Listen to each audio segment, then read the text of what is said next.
नमस्कार दोस्तों। आज हम वोकेब पढ़ेंगे। वोकेब में हम ये पढ़ेंगे कि वोकेब को याद करते हैं हम तो आखिर याद कैसे करते हैं, कैसे हम वोकेब को बड़ी इजीली याद कर सकते हैं और उन्हें लंबे समय तक अपने दिमाग में बिठा कर रख सकते हैं। क्या हम वोकेब को याद करने के लिए किसी ट्रिक का यूज़ कर सकते हैं? क्या हम वोकेब को रूट वर्ड के द्वारा याद कर सकते हैं? क्या हम वोकेब को सिनोनिम्स एंटोनिम्स के द्वारा याद कर सकते हैं? या फिर क्या हम वोकेब को किसी और तरीके से भी याद कर सकते हैं? तो आज मैं आपको ऐसे कुछ तरीके बताने वाला हूँ जिनसे हम वोकेब आसानी से याद कर सकते हैं।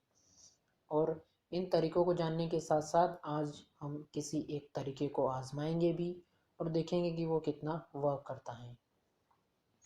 साथ में हम ये भी कोशिश करेंगे कि कुछ आपको नया प्रोवाइड किया जा सके। ये जो तरीके मैं आज बताने वाला हूँ, ये तरीके आप में से बहुत सारों ने सुने होंगे, बहुत सारों ने इनको उपयोग भी किया होगा इनका, और बहुत सारों ने नहीं भी किया होगा। तो आइए देखते हैं हमारा पहला तरीका।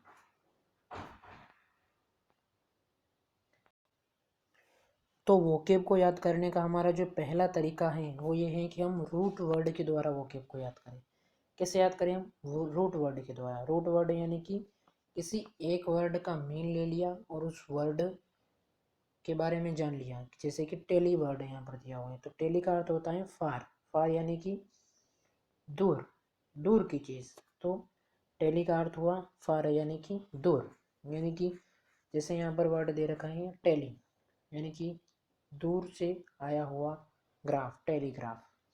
फिर टेलीफोन, दूर से आया हुआ फ़ोन, टेलीफोन। टेलीफोन हम अक्सर तभी लगाते हैं जब हम एक दूसरे से दूर होते हैं और किसी से हमको कोई काम होता है, कोई बात करनी होती है, तो हम दूर होते हैं तभी लगाते हैं। तो यहाँ पर टेली का अर्थ हो गया फार, फार का अर्थ हो गया दूर। तो इस प्रकार से हम किसी एक विशेष वर्ड का मीनिंग याद करके या फिर मीनिंग को लेकर किसी अन्य वर्ड को याद कर सकते हैं, उसकी सहायता से और वर्ड को याद कर सकते हैं। तो इस प्रकार से हम रूट वर्ड के द्वारा कई सारे वर्ड्स को बड़ी ही आसानी के साथ याद कर सकते हैं।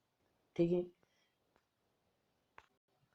अब हम दूसरे तरीके के बारे में देखते हैं कि दूसरा ऐसा कौन सा तरीका है जिसके द्वारा हम वर्ड को याद रख सकते हैं। दूसरा तरीका है हमारा निमोनिक्स का, निमोनिक्स साइंस। निमोनिक्स साइंस वो होता है कि हम किसी वर्ड को अपने परिप्रेक्ष्य में ले लें। जैसे कि पेपर यहाँ पर दे रखा है, जिसको हम मान सकते हैं कि पापड़। पापड़ को हम खाते हैं, जो गरीब लोग होते हैं वही ज़्यादा पापड़ जैसे रोटियां वगैरह ऐसे खाते हैं, तो गरीब इस प्रकार से हम ले सकते हैं। अगला वर्ड जो है कि वो डिलीजेंट। डिलीजेंट यानी कि दिल्ली के जेंट। दिल्ली के जेंट कैसे होते हैं? दिल्ली के जेंट होते हैं हार्ड वर्किंग, दिलीजेंट होते हैं हार्ड वर्किंग। तो इस प्रकार से हम निमोनिक्स साइंस के द्वारा भी वर्ड को बड़ी इजीली याद रख सकते हैं। तीसरा जो हमारा तरीका हो सकता है याद रखने का बड़ा ही कारगर, वो ये हो सकता है कि हम use of daily cards and maintain your dictionary daily. यानी कि हम एक कार्ड का यूज़ करें, उस कार्ड में 3 से 5 वर्ड या फिर जैसा भी आप अपने हिसाब से कर सकते हैं, रोज़ अपनी डेली मेंटल एबिलिटी के द्वारा उतने वर्ड हम रोज़ उसमें राइट करें। और जितने भी वर्ड हम उसमें लिखते हैं उनको दिन में 3 से 4 बार देखते रहिए, पढ़ते रहिए उनको, और उनको अपने जहन में उतारते रहिए। तो इस प्रकार से भी हम लिख के और उस कार्ड को अपने साथ रख के भी हम आसानी से याद रख सकते हैं। ये हमारा तीसरा तरीका हो सकता है। अगला जो तरीका हो सकता है हमारे याद रखने का, वो ये हो सकता है कि हम सिनोनिम्स और एंटोनिम्स के द्वारा याद रखें। सिनोनिम्स एंटोनिम्स ये हो सकता है कि जैसे कि हमने एक वर्ड लिया है, एक वर्ड लिया हमने स्टबन। Stubborn, STUBBORN। स्टबन का अर्थ होता है who is fixed, who is determined. मतलब जो व्यक्ति दृढ़ होता है, अपने आप में दृढ़ होता है, फिक्स होता है, तो उसको हम कह सकते हैं स्टबन। तो इसका हमने सिनोनिम्स लिया फर्म, फर्म। इसका एक और सिनोनिम लिया हमने रिजिड। तो इस प्रकार से हमने स्टबन वर्ड याद किया, उसका अर्थ हमने याद किया फिक्स और डिटरमाइंड। इसके साथ में हमने एक और वर्ड फॉर्म याद कर लिया, एक और वर्ड रिजिड याद कर लिया। तो इस प्रकार हम सिनोनिम्स और एंटोनिम्स के द्वारा भी बड़ी इजीली वर्ड को याद रख सकते हैं।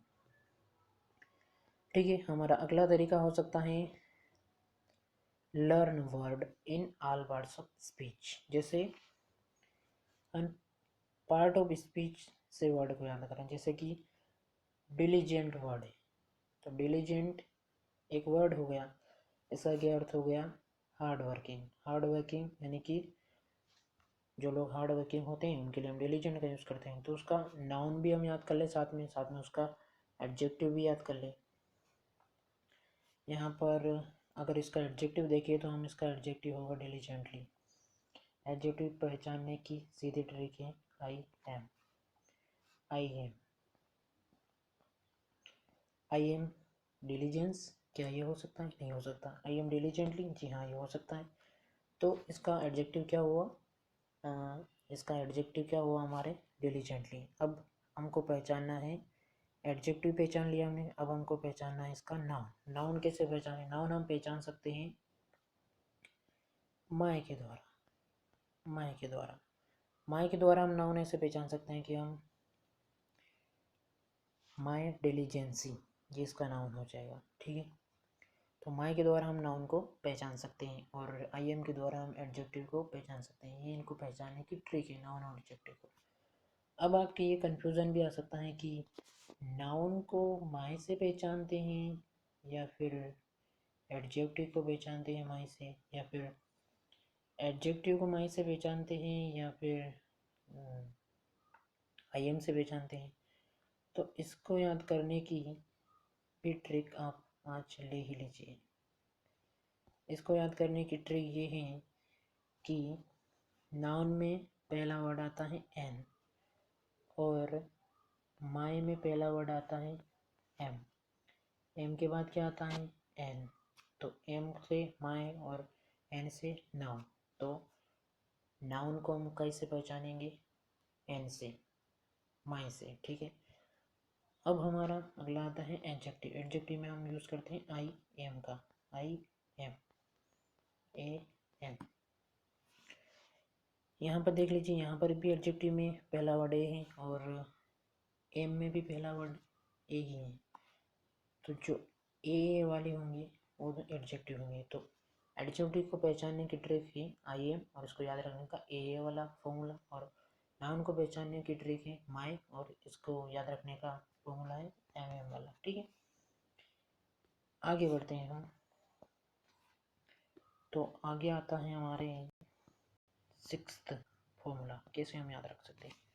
सिक्स्थ वेज हो सकता है हमारे लर्निंग का कि हम जो भी वर्ड सुन रहे हैं उसको ध्यान से लिसन करें।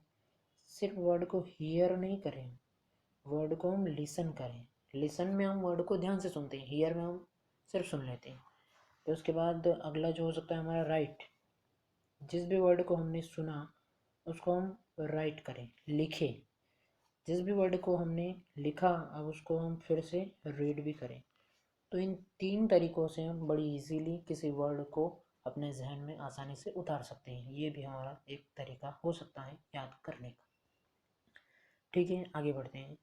हमारा अगला तरीका क्या हो सकता है? अगला सातवां और आखिरी तरीका हो सकता है just look around you and name all the words. जैसे कि हम बाज़ार में गए, तो बाज़ार में गए तो पहला वर्ड तो ये हो गया कि हम कहाँ गए? मार्केट में गए। तो पहला वर्ड तो ये हो गया कि हम गए मार्केट में। मार्केट में हमको देखिए खिलौनों की दुकान, उस पर लिख रखा टॉयज शॉप। तो टॉयज शॉप, टॉयज यानी कि खिलौनों की दुकान। तो खिलौनों की दुकान पर लिख रखा टॉयज। अब आपने घर आए, आपने देखा, अपने मोबाइल पर सर्च किया, इंटरनेट पर कहीं देखा तो टॉय यानी कि खिलौना है। तो आपको उसका पिक्चर भी पता चल गया कि खिलौनों की दुकान कैसी होती है। इस प्रकार से बाहर खिलौने होते हैं और कई सारे बच्चों के खिलौने होते हैं। तो खिलौनों की दुकान को हम कहते हैं टॉय शॉप। तो इस प्रकार से हमने खिलौनों के बारे में याद कर लिया।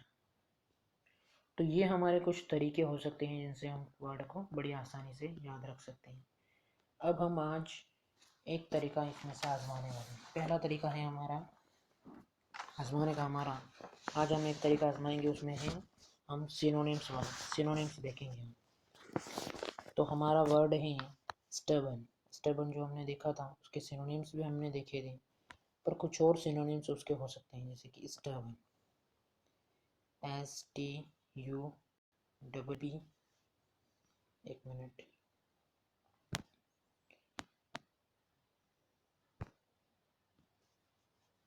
देखिए STUBB, एक मिनट, ठीक है। तो यहाँ पर मैंने स्टबन के वर्ड लिख दिए कि स्टबन को हम किस किस प्रकार से यूज़ कर सकते हैं, स्टबन का क्या क्या मीन हो सकते हैं स्टबन के। तो स्टबन के मीन हो सकते हैं,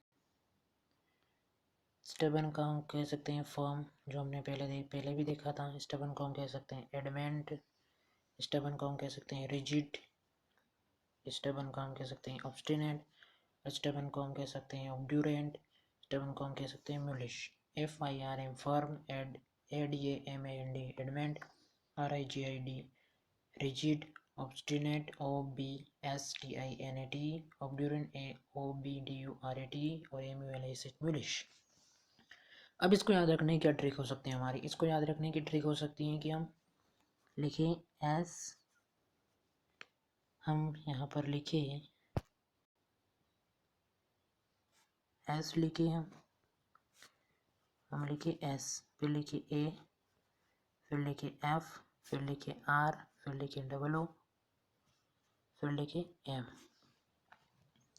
सेफ रूम, यानी कि आपका रूम कैसा है, सेफ है। तो आपका रूम फिक्स है कि वो सेफ है, आपका रूम फिक्स है कि वो सेफ है। स्टबन का अर्थ होता है फिक्स्ड या डिटरमाइंड, तो आपका रूम फिक्स है कि वो सेफ है। अब एस से हमारा हो जाएगा स्टबन, ए से हो जाएगा हमारा, ए से हमारा हो जाएगा स्टबन, ए से हमारा हो जाएगा एडमेंट, एफ से हमारा हो जाएगा फर्म, आर से हमारा हो जाएगा रिजिड, ओ से हमारा हो जाएगा ऑब्ड्यूरेट, और एक और ओ से हमारा हो जाएगा ऑब्स्टिनेट, और लास्ट वाले एम से हो जाएगा म्यूलिश। तो इस प्रकार से हम इन वर्ड को बड़ी इजीली याद रख सकते हैं। ठीक है, एक और जो लास्ट वर्ड हम देख लेते हैं वो ये है कि एक्स्ट्रावेगेंट। हमारे पास वर्ड है एक्स्ट्रावेगेंट,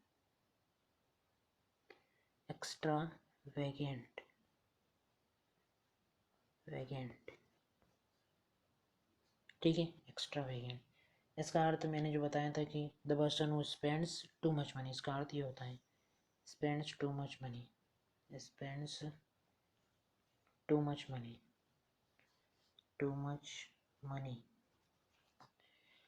और इसके जो हम सिनोनिम्स यदि देखें तो इसका सिनोनिम्स हो जाएगा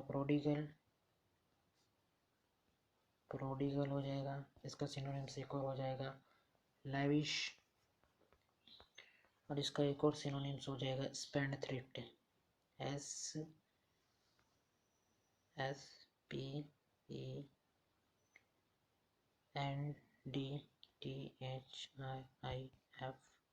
स्पेंडथ्रिफ्ट। तो ये इसके सिनोनिम्स हो जाएंगे। अब इनको याद कैसे रखें, इनको याद रखने की एक बड़ी ही इजी टेक्निक तो मैं आपको बताऊं, वो ये है कि आप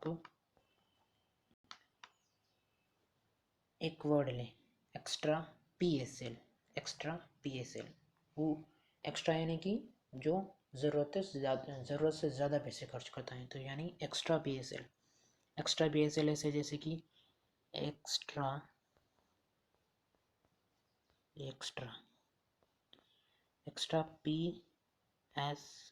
PSL आपने सुना होगा। पाकिस्तान में जो इंडिया में इंडियन प्रीमियर लीग IPL होता है, वैसे ही पाकिस्तान में PSL होती है, पाकिस्तान सुपर लीग। तो P से हमारा वर्ड हो जाएगा प्रोडिगल, और S से हमारा हो जाएगा स्पेंडथ्रिफ्ट, और L से हमारा हो जाएगा लेविश। तो एक्स्ट्रा PSL, इस ट्रिक के माध्यम से आप इन वर्ड को भी याद रख सकते हैं। तो ये हुआ हमारा आज का पहला वीडियो। इस वीडियो को आप ज़्यादा से ज़्यादा शेयर करें, लाइक करें, कमेंट करें, और चैनल को लास्ट में सब्सक्राइब भी कर लें। आपके कमेंट का हमें इंतज़ार रहेगा। धन्यवाद, शुक्रिया।